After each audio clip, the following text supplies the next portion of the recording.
सुकरात कहते हैं कि तनाव इंसान के जीवन को खा जाता है, इसलिए इससे हमेशा बचने की कोशिश करें। आज इस विचार को माध्यम बनाकर हम सीखेंगे कि कैसे हम अपने तनाव को कम कर सकते हैं। तनाव, जिससे हम सभी को सामना करना पड़ता है, चाहे यह हमारी जॉब के कारण हो या पारिवारिक जीवन, दोस्तों के नाटक, रिश्तों में परेशानियों या आर्थिक कारणों से हो। हालांकि थोड़ा सा तनाव आपके लिए अच्छा होता है, जो आपको शारीरिक और मानसिक रूप से वृद्धि करने के लिए प्रेरित करता है, लेकिन अत्यधिक और चिरकारी तनाव हानिकारक होता है। लंबे समय तक रहने वाले तनाव से तनाव के कारण होने वाला सिरदर्द और अन्य स्वास्थ्य संबंधी परेशानियां खड़ी हो जाती हैं, जो आपके कार्यस्थल पर, स्कूल में आपके कार्यों को सीमित कर देती है और आपके रिश्तों में व्यवधान उत्पन्न कर सकती हैं।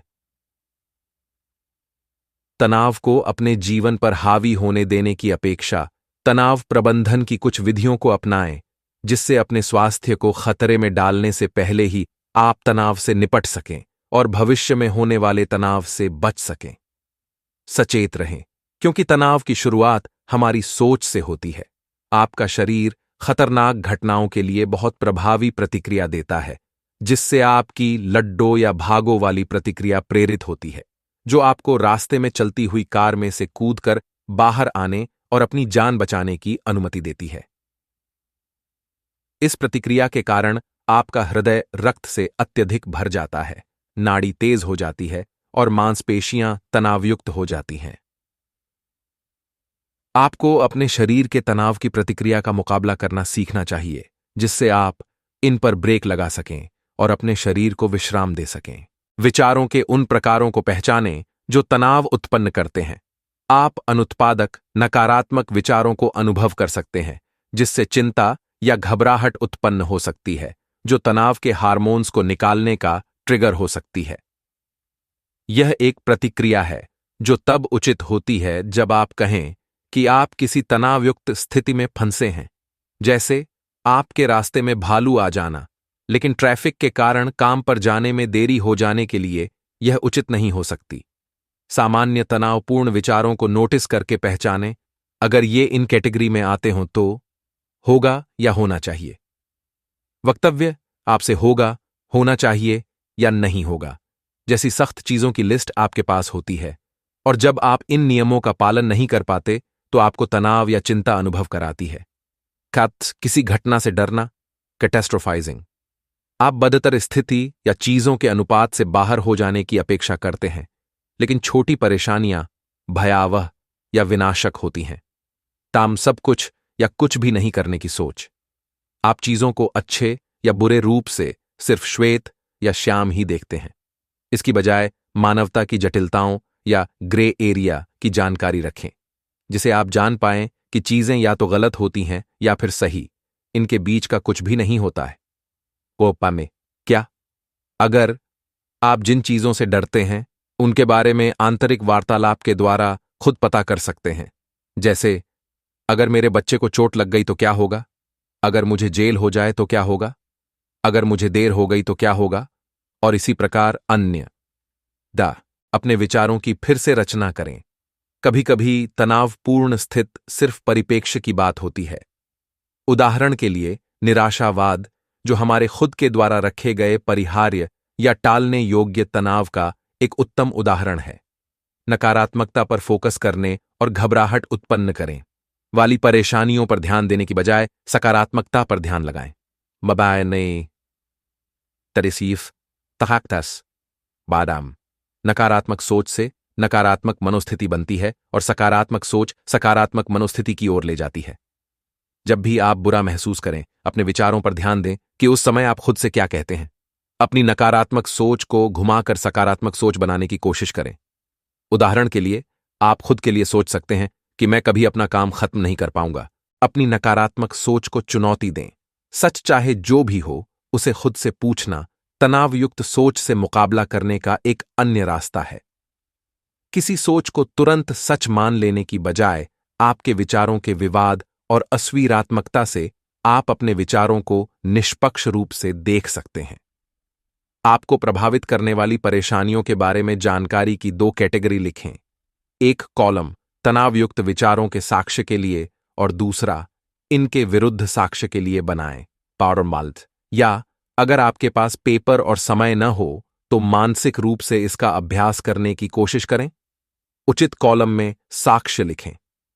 अगर आप किसी दुर्घटना से डरे हुए हों क्योंकि आप ऑफिस देर से पहुंचे और आपने सोचा कि अब मुझे नौकरी से निकाल दिया जाएगा, तो इसके लिए कॉलम में ऐसा होगा: पिछले सप्ताह में 2 बार देर से पहुंचा और वे फिर से मेरे देर से आने को सहन नहीं करेंगे।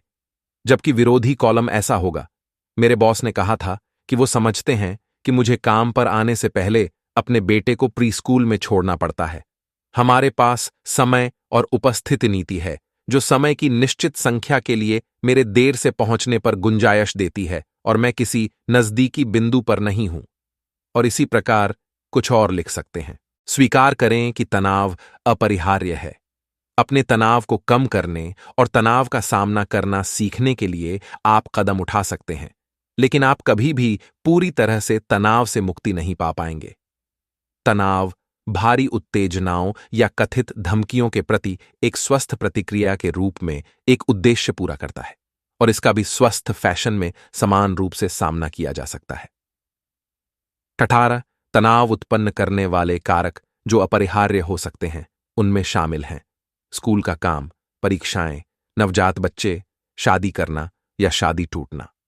इनमें से कुछ वास्तव में अच्छी चीजें होती हैं, लेकिन ये आपके जीवन में तनाव का स्रोत भी हो सकती है। स्वस्थ तनाव प्रबंधन की तकनीकों को सीखने से आपको अपने स्ट्रेस अलार्म सिस्टम को बंद करने में मदद मिल सकती है, जिससे आप जीवन में आगे बढ़ने के रूप में तनाव की सतत स्थिति में नहीं रहते। डायरी रखें। हालांकि डायरी रखना थोड़ा अजीब लग सकता है, लेकिन नियमित रूप से अपने विचार एक पेपर पर लिखने से आप तनाव मुक्त रह सकते हैं।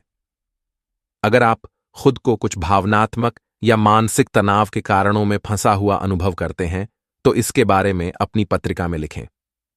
अपने विचारों को एक पेपर पर लिखने से आपको राहत की एक ऐसी अनुभूति होगी जिसे आप कहीं नहीं खोज पाते। पेनबा, बिना डरे ईमानदारी पूर्वक लिखें। आपकी डायरी सिर्फ आपके लिए है। किसी और को इसे पढ़ने या यह जानने की कोई जरूरत नहीं है कि आपको किन चीजों से तनाव होता है। यह आपकी सभी चिंताओं, भावनाओं, विचारों और अनुभूतियों को बाहर निकालने की सुरक्षित, निर्णय से मुक्त जगह है। Peso solar. एक बार आपके विचार पेपर पर आने के बाद वे लंबे समय तक आपके दिमाग में जगह नहीं बना पाएंगे। डायरी में अपने विचार लिखने से आपको अपने तनाव के स्रोतों के बारे में स्पष्ट पता चलेगा। अपने विचारों को व्यवस्थित रूप देने के लिए अपनी समस्याएं एक जगह लिख लें।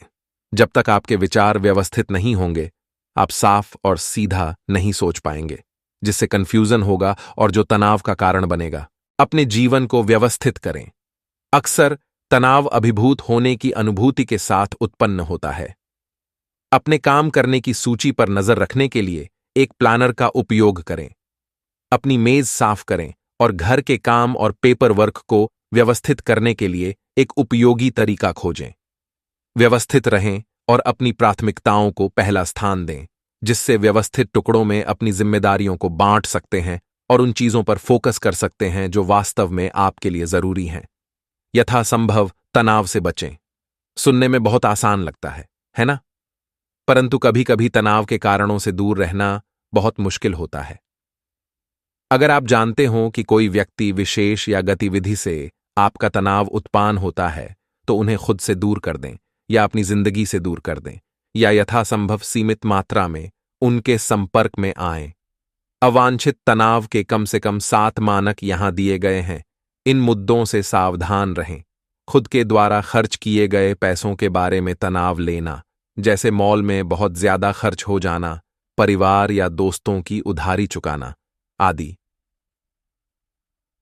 आपके घर या ऑफिस में कचरा इकट्ठा होने पर निराशावादी होना, देर हो जाना, सोशल मीडिया पर दूसरों से अपनी जिंदगी की तुलना करने में बहुत ज्यादा समय बिताना, कार्य को पूरा करने के लिए आखिरी मिनट तक इंतजार करना, अपनी पिछली घटनाओं के बारे में चिंतन करना।